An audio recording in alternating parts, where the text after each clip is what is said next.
بسم اللہ الرحمن الرحیم۔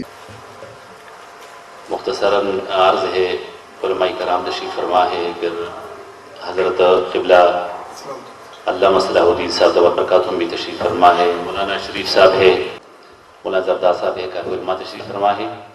تو آج انتہائی خوشی ہوئی کہ مہینہ دن سے حضرت فرما رہے تھے کہ میں اپنی رہائش گاہ پر ہی وحدت کا ایک پروگرام کرنا چاہتا ہوں۔ بڑی بات ہے، میں مبارکباد دیتا ہوں اس حوالے سے۔ اور دینی اسلام میں کلمہ کے بعد بھی جو سب سے بڑی چیز ہے وہ اجتماعیت۔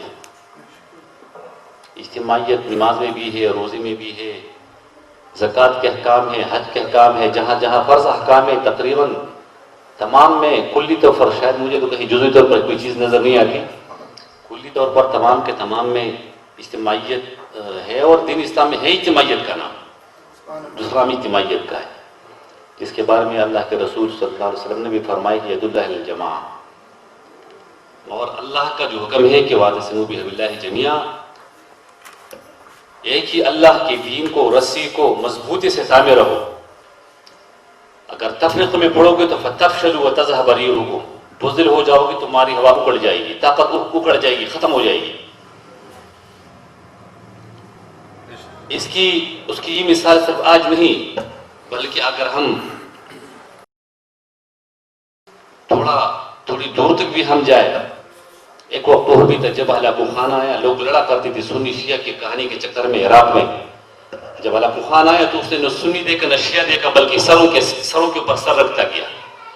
اور آج بھی ایک عجیب سی فضا ہے، عجیب سا سلسلہ ہے کہ جب سرکار دوار محمد رسول اللہ صلی اللہ علیہ وسلم نے فرمایا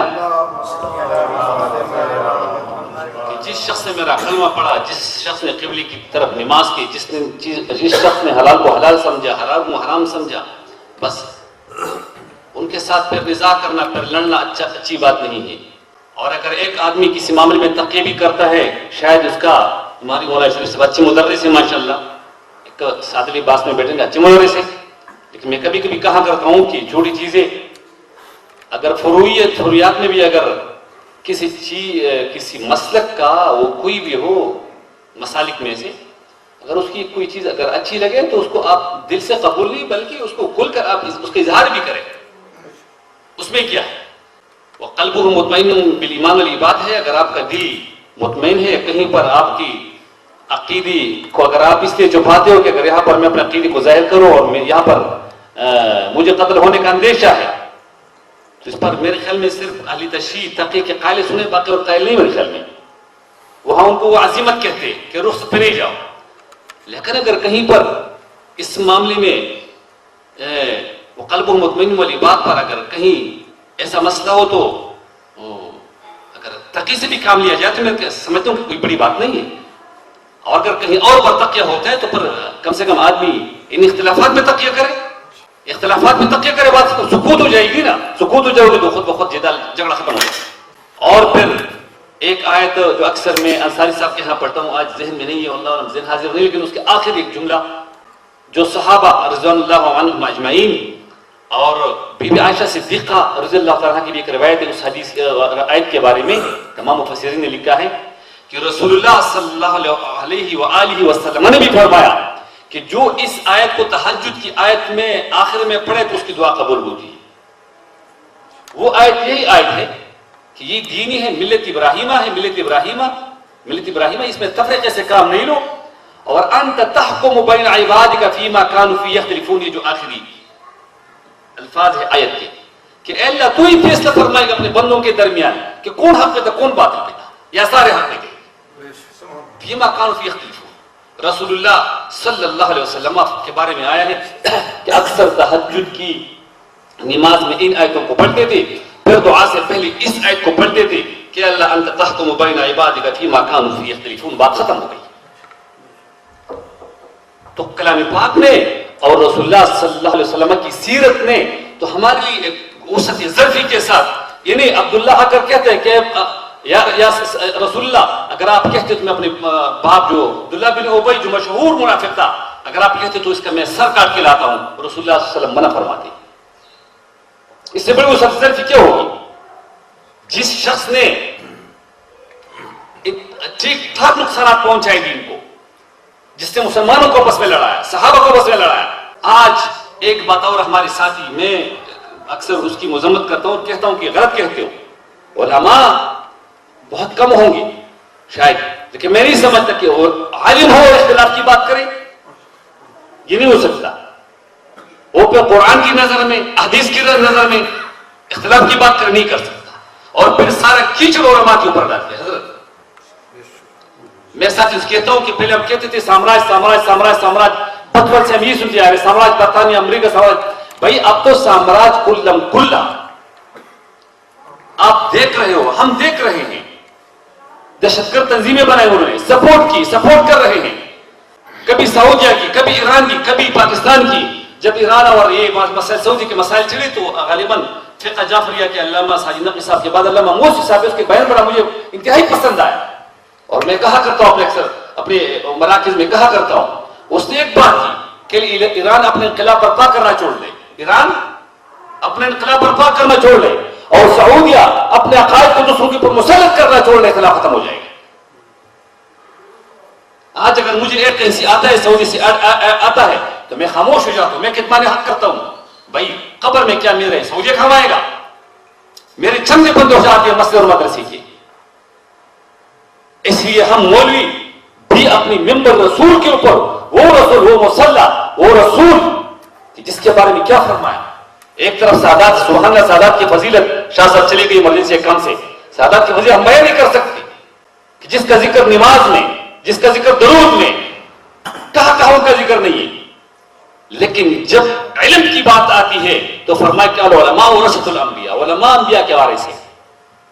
یہ نہیں کہا کہ میرا وارث ہے، وہاں پر بات آئی کہ علماء میرا وارث ہے.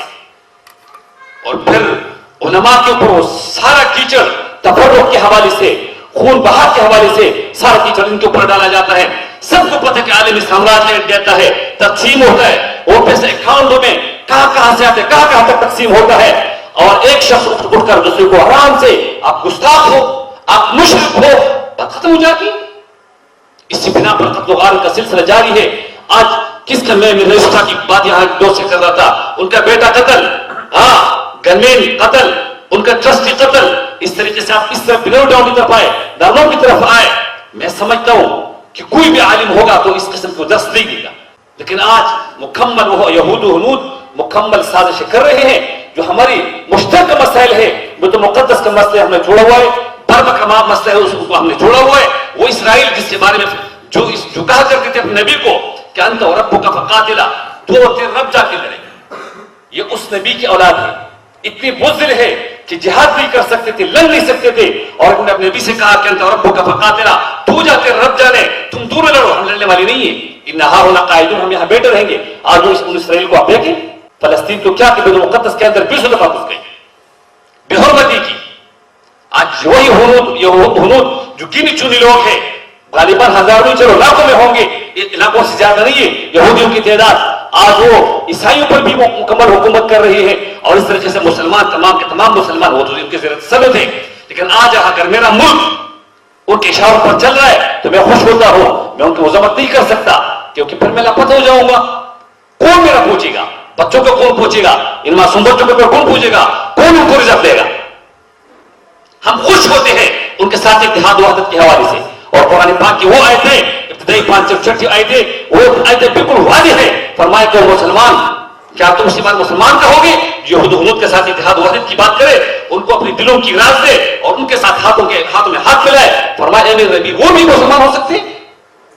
ان کے ایمان میں شک نہیں، یقینی بات ہے کہ ایمان والے نہیں ہو سکتا.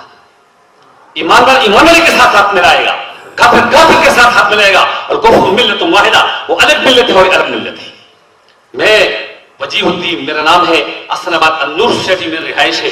متحد علماء فورم ہو، متحد علماء محاذ کا محاذ ہو، اس سلسلے پاکستان پیپلز پارٹی کے علماء مشائخ وہاں پر وہ محاذ ہو. سیدھی بات ہے، علامہ صاحب نانزائی صاحب پتہ ہے، علامہ غلام علی صاحب کو، امین انصاری خیروت، وہاں پر بھی پروگرام. ہم تو کل بات کرتے ہیں. ہم نے تو حضرت الحمدللہ تو ہمارے مسجد میں چندے ہوتے، نہ ڈبہ ہے، نہ جمعے کا چندہ ہے، اور نہ کسی چندہ رہتا ہے. پہلے 20-22 ادارے تھے، جب نہیں چل پائے تو آپ چھوٹے 2-3 ادارے رکھے تاکہ بھائی آگے میں پریشان نہ ہوں. اور بات کرتے سیدھی، کیوں ایک ملک استعمال ہو، ایک چیز انگار لگائے، سنگار لگائے اور اس کی سپورٹ ہو سب، مجھے سیکیورٹی کیوں نہیں ملتی؟ 20 دفعہ میں زخمی ہوا، 20 دفعہ پورے اٹیک کے ہوئی، مجھے سیکیورٹی کیوں نہیں ملتی؟ سیکیورٹی اس کو ملتی ہے جو آگ لگانے کی بات کرتا ہے، ان کو سیکیورٹی ملتی ہے، اور جو اتحاد کی بات کرے، وحدت کی بات کرے، اور جن کے مسئلے پر لوگ پریشان ہوں کہ اب آئی اس نے تو ایک کی بات کی، اس نے تو مسلمان کی بات کی، مسلم کی بات کی۔ مسلم تو یہی ہے نا، یوسف علیہ السلام دنیا سے جا رہے تو کہتے ہیں توفنی مسلمہ والحقنی بالصالحین۔ ابراہیم علیہ السلام دنیا سے جا رہے تو اپنے بیٹوں کو صرف کہتے ہیں کہ آپ لوگوں نے مسلمان رہنا ہے، اسی وہاں تو یہ بات نہیں تھی۔ اور پھر جب ہم ملے تھے ابراہیم پہ، پھر جب ہم محمد مصطفیٰ کی امتی ہے، تو پھر جس چیز کو شرک کہا کہ الذین فرقوا دینہم وکانوا شیعا لست منہم فی شیء، اے میرے نبی جو انہوں نے اپنے دل کو ٹکڑے ٹکڑے کر ڈالا بنی اسرائیل نے، آپ کو ان کے ساتھ کوئی تعلق نہیں ہے۔ اب آج ہم بھی انہی چکروں میں لگے تو میرے خیال میں اس سے ہمارے لیے بہت بڑی وبال کی، کسی اور دشمن کی ہمیں ضرورت نہیں ہے، بلکہ اپنی گھر میں اپنا بھائی ہی دشمن کافی ہے۔ واخر دعوانا الحمدللہ رب العالمین۔ اللہ اللہ لا الہ الا